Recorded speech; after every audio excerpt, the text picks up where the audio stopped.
নমস্কার বন্ধুরা, সকল কর্মরত শিক্ষকদের 2 বছরের মধ্যে টেট পাস করতে হবে, না হলে চাকরি থেকে ছাঁটাই।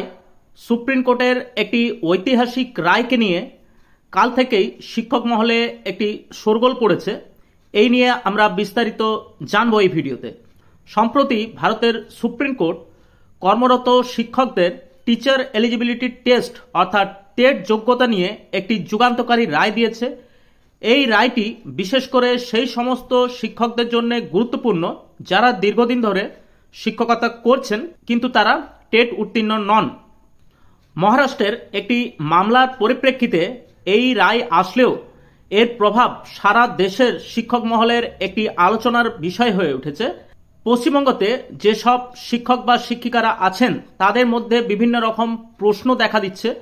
যে প্রশ্নগুলি হলো মূলত কাদের এই টেট পরীক্ষা দিতে হবে এবং আরটিআই অ্যাক্টের যে কথা বলা হয়েছে সেই আরটিআই অ্যাক্ট কবে থেকে লাগু হওয়ার কথা বলা হয়েছে। এই সমস্ত প্রশ্নের উত্তর আজ আমরা এই ভিডিওতে আপনাদের কাছে তুলে ধরব। আপনারা অবশ্যই ভিডিওটি পুরোটি দেখবেন। সুপ্রিম কোর্টের এই রায়টি মূলত দুটি ভাগে শিক্ষকদের জন্য নির্দেশিকা দিয়েছে। এই নির্দেশিকা চাকরির মেয়াদকালের উপর ভিত্তি করে তৈরি করা হয়েছে। এখানে আপনারা দেখতে পাচ্ছেন সুপ্রিম কোর্টের রায়ের যে জাজমেন্ট অর্ডার, সেই জাজমেন্ট অর্ডারটি আপনারা স্ক্রিনে দেখতে পাচ্ছেন। এই জাজমেন্ট অর্ডারের মধ্যে সবচেয়ে গুরুত্বপূর্ণ যে পয়েন্ট সেটি হলো 215 নম্বর এবং 216 নম্বর।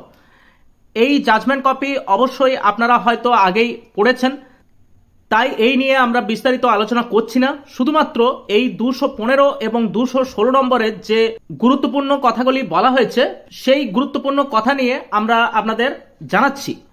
প্রথমত, যে সমস্ত কর্মরত শিক্ষক বা শিক্ষিকারা অবসরের সময়সীমা 5 বছরের কম, তাদের জন্য বড় স্বস্তি আদালত দিয়েছেন।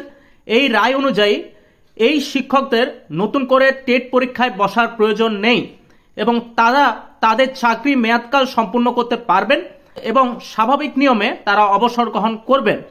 এটি নিঃসন্দেহে প্রবীণ শিক্ষকদের জন্য একটি স্বস্তিদায়ক খবর।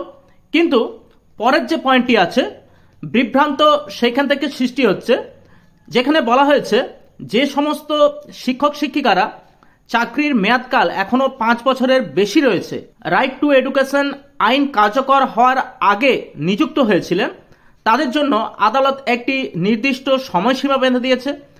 সেই সময়সীমার মধ্যে এই শিক্ষকদের আগামী 2 বছরের মধ্যে টেট পরীক্ষা উত্তীর্ণ হতে হবে।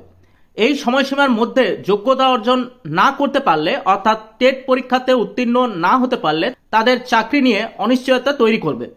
আদালতের এই নির্দেশ অনুযায়ী যে শিক্ষকদের টেট পাস বাধ্যতামূলক করা হয়েছে তারা যদি নির্দিষ্ট 2 বছরের মধ্যে এই যোগ্যতা অর্জন না করতে পারেন তাহলে তাদের চাকরি থেকে ইস্তফা দিতে হতে পারে অথবা তাদের বাধ্যতামূলক অবসর গ্রহণ করতে হতে পারে। তবে এক্ষেত্রে তারা আইন অনুযায়ী প্রাপ্য টার্মিনাল বেনিফিট যেমন গ্র্যাচুইটি, পেনশন ইত্যাদি তারা পাবেন যদি তারা প্রয়োজনীয় সময়কাল চাকরি করে থাকেন। তো আপনাদের জানিয়ে রাখি, এই মামলাটি সূত্রপাত হয়েছিল মহারাষ্ট্রের অঞ্জুমান ইসাই ই তালিম ট্রাস্ট বনাম মহারাষ্ট্র সরকার নামক একটি মামলা থেকে।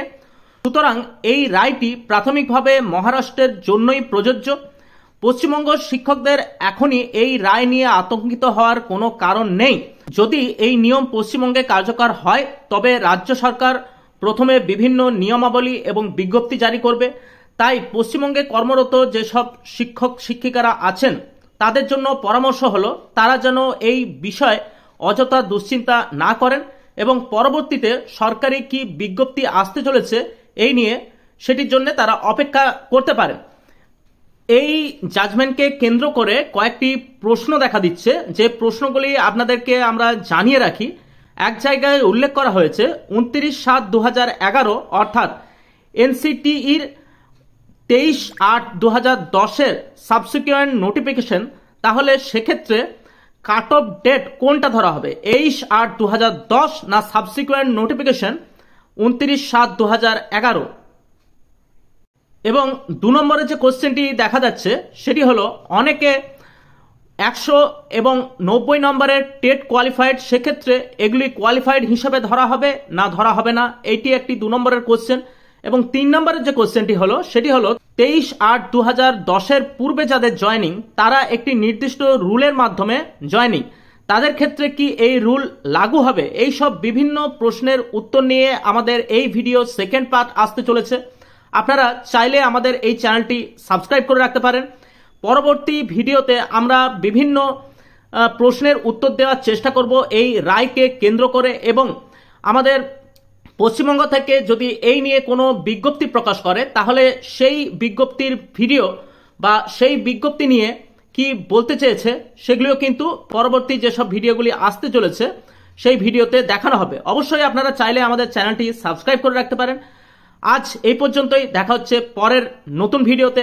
ধন্যবাদ, ভালো থাকবেন, নমস্কার।